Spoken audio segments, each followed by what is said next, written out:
അഖിലേ എവിടെയാണ് നീ എവിടെയാണ്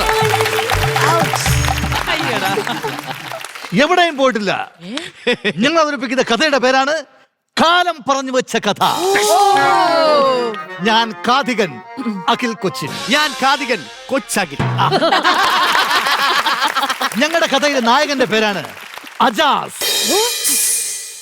എന്താ തുപ്പിലെറിപ്പിച്ച അല്ലല്ല ജാസ്. അജാസ് അല്ല, അജാസ്. അജാസ് പുലിമുരുകൻ സിനിമയിൽ കുട്ടി പുലിമുരുകനായിട്ട് അഭിനയിച്ച അജാസ്. സൂപ്പർ. ഈ കഥയിലെ മറ്റൊരു കഥാപാത്രം നാടെങ്കും സുഗന്ധം പരത്തുന്ന സാരംഗ്.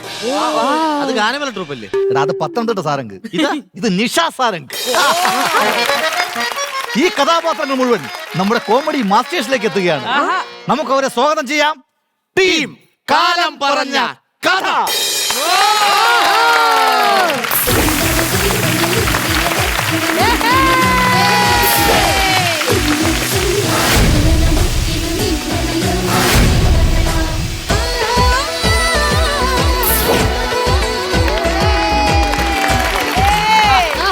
ചേച്ചി എങ്ങനെയുണ്ട്?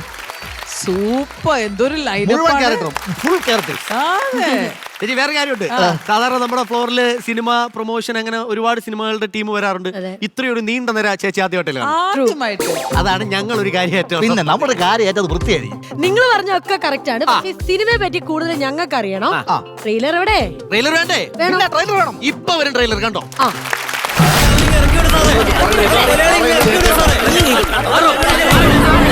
നിന്നെ സ്നേഹിച്ച പെൺകുട്ടിയെ എന്തിനാണ് നീ കൊന്നുകളഞ്ഞത്?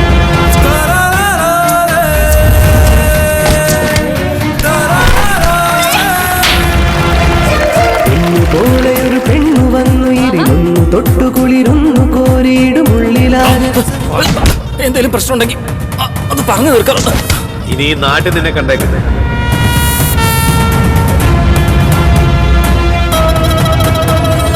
ഹിമബിന്ദു അണിയിച്ചൊരുന്മാദലഹരി തോടാത്തു പ്രണയമായൊഴുകും മഴ.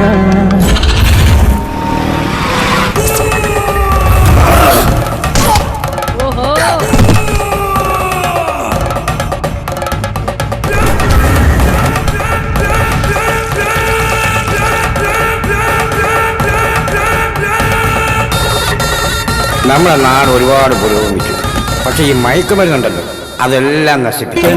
മേളമെന്ന പോലെ ചങ്കിടിപ്പാണേ, കങ്കഴങ്ങളേറി വരും നെഞ്ചരിപ്പാണേ.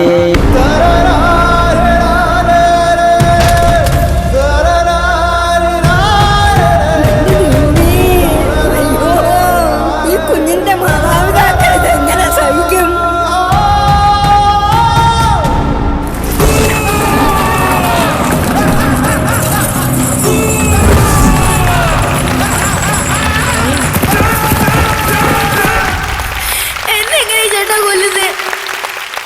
ഞങ്ങള് ക്യൂട്ടായിരുന്നു എന്നൊക്കെ പറഞ്ഞോണ്ടിരുന്ന അജാസിനെയാണോ നമ്മളിപ്പോ ഈ കണ്ടത്? അല്ല, ട്രെയിലർ കണ്ടപ്പോ ഒരു കാര്യം വ്യക്തമായി.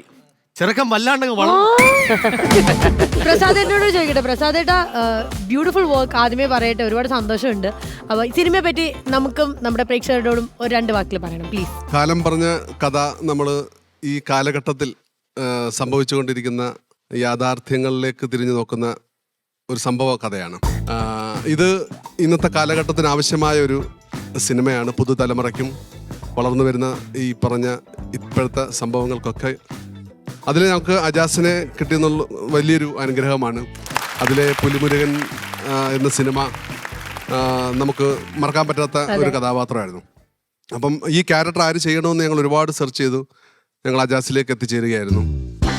അതുപോലെ നമുക്കിതിനകത്തിലെ ഒരുപാട് ഇപ്പം നിഷയാണെങ്കിലും ആ ഒരു അമ്മയുടെ കഥാപാത്രം അജാസിന്റെ അമ്മയായിട്ടാണോ? അജാസിന്റെ അമ്മയായിട്ടാണ്. അപ്പം ഇത് കുറച്ച് സസ്പെൻസ് ആണ്, നമുക്ക് ഒരുപാട് പറയാൻ പറ്റാത്ത. സസ്പെൻസ് നിഷ ചേച്ചി കൊണ്ട് പറയുക. ഇപ്പൊ പറഞ്ഞു കുട്ടിന്റെ അമ്മയാണെന്ന് പറഞ്ഞു. സസ്പെൻസ് ഇവിടെ പറയാൻ പാടില്ലല്ലോ. സസ്പെൻസ് എപ്പോഴും സസ്പെൻസ് ആയിട്ട് സൂക്ഷിക്കണല്ലേ നല്ലത്. എങ്ങനെയാണ് അജാസിന്റെ കൂടെ ഒരു പുലിമുരുകൻ എഫക്ട് ഉണ്ടായിരുന്ന ലൊക്കേഷനിലൊക്കെ?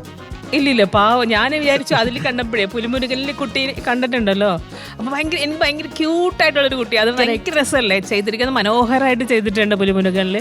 പക്ഷെ ആ കുട്ടിയായിട്ട് ഇതെന്ന് എനിക്ക് ഇവിടെ അവിടെ ചേച്ചി അതില് പുലിയായിട്ട് എക്സ്പീരിയൻസ് ഉള്ളതുകൊണ്ട് ഇപ്പൊ പുലികളെ പേടിയില്ല. അതായിരിക്കും. അയ്യോ ഈ കോമഡി പ്രൊമോയിലിടണേ. ഇനി എനിക്ക് രശ്മി ചേച്ചി, ഇപ്പൊ എത്ര സീരിയസ് ആയിട്ടുള്ള കഥാപാത്രങ്ങൾ വന്നാലും അതിനകത്ത് കോമഡിയുടെ ഒരു ചെറിയ എലമെന്റ് അവിടെ എവിടെങ്കിലും ഒക്കെ വേണമല്ലോ. അപ്പൊ പിന്നെ നമ്മളെ പോലുള്ളവരൊക്കെ അവിടെ ഉണ്ടാവുമല്ലോ. അപ്പൊ അങ്ങനെ നല്ലൊരു ക്യാരക്ടറാണ് ഇത്. എന്റെ അമ്മയായിട്ട് തന്നെയാണ്, നമ്മുടെ കൃഷ്ണകുട്ടി സാറിന്റെ വൈഫാണ് അമ്മ. അപ്പം ഞങ്ങള് അമ്മയും മോളുമായിട്ട് ഇങ്ങനെ അവിടെ അങ്ങ് തകർത്തു. പിന്നെ എന്റെ ഭർത്താവാണ് അങ്ങേ അറ്റം നിൽക്കുന്ന ആ ചേട്ടൻ. ചേട്ടന്റെ പേര്? ചേട്ടന്റെ പേര് ഷാനവാസ് കമ്പിക്കീഴിൽ. കമ്പിക്കീഴില്ല. അയ്യോ, അദ്ദേഹത്തിന് തൂലിക നാമവാസ് ഷാനവാസ് കമ്പിക്കീഴിൽ. കുടുംബപ്പേരാ. പരിചയപ്പെടുത്തു. ഇടത് നിന്ന് രണ്ടാമത് അതറിയില്ലേ? അല്ല പറയൂ രശ്മി, introduce ചെയ്യ്. രാജേഷ്. അങ്ങനെ പറയുന്നത് കോബ്ര രാജേഷ്. ഞങ്ങൾ ഒരുമിച്ച് സിനിമയിലുണ്ടായിരുന്നു. മനോഹരമായ ദിനങ്ങളായിരുന്നു. ലൊക്കേഷൻ ഞങ്ങൾ ഫണ്ണിയാക്കി. നൃത്തം ചെയ്യൂ. ചേച്ചി നൃത്തമൊക്കെ ചെയ്യും. പാട്ടിട്ടാൽ രാജേഷ് ഇപ്പൊ ആടും. ഒരിക്കൽ വീണ്ടും വീണ്ടും. അതെ, ഞങ്ങൾ പറയണോ ബാക്കിയൊക്കെ? ക്ഷേത്രത്തിൽ വീട്ടിലോട്ട് കണ്ടോണ്ടിരിക്കുകയാണ്. അടിപൊളി. അതാണ് രാജേഷിനെ കുറിച്ച് പറയാനുള്ളത്. അല്ല, ഈ ഒരു ട്രെൻഡ് ആയിട്ടുള്ളൊരു ഡയലോഗ് ചേച്ചി പറഞ്ഞ സ്ഥിതിക്ക് നമുക്കും ട്രെൻഡ് വെച്ച് പിടിച്ചാലോ? അഖിലിന് പറ്റിയൊരു ട്രെൻഡ് ഞാൻ തരാം. അഖിലിനും എനിക്ക് തോന്നുന്നു ഈ കൂട്ടത്തില് എന്നോട് ക്ഷമിക്കണം, നിഷ ചേച്ചിനെ ഞാൻ ചൂസ് ചെയ്യാണ്. അപ്പൊ ചേച്ചി ഇപ്പോഴത്തെ ട്രെൻഡിങ് ആയിട്ടുള്ള സംഭവമാണ് ഐഷു ജോമു. അതായത് ഇൻസ്റ്റ കത്തിച്ചോണ്ടിരിക്കുക. നമ്മൾ ഹോട്ടലിൽ പോയാലും ബെവക്കോയിൽ പോയാലും എവിടെ പോയാലും ഒഴിക്കലേ എന്താ ജോമു എന്നാണ് ഇത് തുടങ്ങിയത് ഈ ജോബു? സ്ക്രിപ്റ്റ് ശരിയാണെന്നോ? ഇത് എവിടുന്നോ കറക്റ്റ് കിട്ടിയിട്ടല്ലേ? ഇപ്പൊ എല്ലാ കാര്യത്തിലും അങ്ങനെ എന്ത് ക്രിഞ്ച് സിറ്റുവേഷൻ വന്നാലും അവിടെ ജോമു വരും. ഞാനത് ചെയ്താൽ ശരിയാവില്ല. ചേച്ചിയെ കൊണ്ട് മാത്രമേ പറ്റുള്ളൂ. ഇവിടുന്ന് അടുത്ത നമ്മൾ കത്തിക്കാൻ പോകുന്നത് ചേച്ചിയാണ്. തുടക്കം പിടിച്ചോ. ഐഷു, ഞാൻ ഒഴിക്കും. ഐഷു, ഐഷു. എന്താ ജോമോ? ചേച്ചി സംസാരിക്കട്ടെ ഇനിയിപ്പോ. അതെ, ഐഷുവിന്റെ കാര്യം. ഐഷു, ഈ സിനിമയിൽ എന്തൊക്കെയുണ്ട് ഐഷു? അത് ജോമോ, ഇതില് സ്റ്റണ്ട് ഉണ്ട്, പിന്നെ ചാട്ടമുണ്ട്, പിന്നെ ഇടിയുണ്ട്. സ്റ്റണ്ടും ചാട്ടവും ഇടി എല്ലാം സെപ്പറേറ്റ് ഉണ്ട്. കോമഡി ഉണ്ടോ ഐഷു? കോമഡി ഇഷ്ടം പോലെ ഉണ്ട് ജോമോ. എത്ര അയച്ചു? ഇത് രണ്ടും അയച്ചു. അല്ല, രശ്മി ചേച്ചിക്ക് പറ്റും കറക്റ്റ് ആയിട്ട്. പക്ഷെ എനിക്ക് നിശ്ചയിച്ച് പറ്റുന്നുണ്ട്. അല്ലല്ല, രശ്മി ചേച്ചി നേരത്തെ പറഞ്ഞ അതേ മോഡുലേഷനിൽ ബാക്കിയുള്ളവരെയും കൂടെ നമുക്ക് പരിചയപ്പെടുന്നതായിരിക്കും നല്ലതെന്ന് എനിക്ക്. ചേച്ചി തന്നെ പറഞ്ഞു വെച്ചു വരിവരിയായിട്ട് ഓരോ അത് പറഞ്ഞോ? അപ്പൊ കിട്ടും. ഐഷു, ഈ ഞാൻ ക്യാരക്ടർ പറയണോ? എന്താണ്? പറഞ്ഞോ. ഇതെന്റെ അമ്മ. ഇതെന്റെ അമ്മ. ഇത് ഏതാ? ഇത്രയും തരളിതമായാ മതിയോ? അമ്മ പറയമ്മ. ഇതെന്റെ മോള്. Super comedy. ആ നിൽക്കുന്ന അഖില് എന്റെ മോനാ കേട്ടോ. അല്ല, ഞാനും അമ്മ അഭിനയിച്ചിട്ടുണ്ട്. ആണോ? നമ്മുടെ കൂട്ടത്തിലെ ഒരു ഡോക്ടർ ഉണ്ട്. നിങ്ങൾ ആ ഡോക്ടറിനെ പരിചയപ്പെട്ടില്ലെന്ന് തോന്നുന്നു. ആരത്? Doctor Sarah. പ്രൊഫഷൻ വൈസ് ഡോക്ടറാണ്. ഇപ്പൊ പഠിച്ചിറങ്ങിയതേ ഉള്ളൂ. BDS ഡോക്ടറാണ്. മനസ്സിലായില്ലേ? അധികം സംസാരിച്ചു കഴിഞ്ഞാൽ പല്ലു അതെന്താന്ന് അറിയാതിരിക്കുവായിരുന്നു BDS. പല ചാനൽസും സീരിയൽസ് ചെയ്തിട്ടുണ്ട്.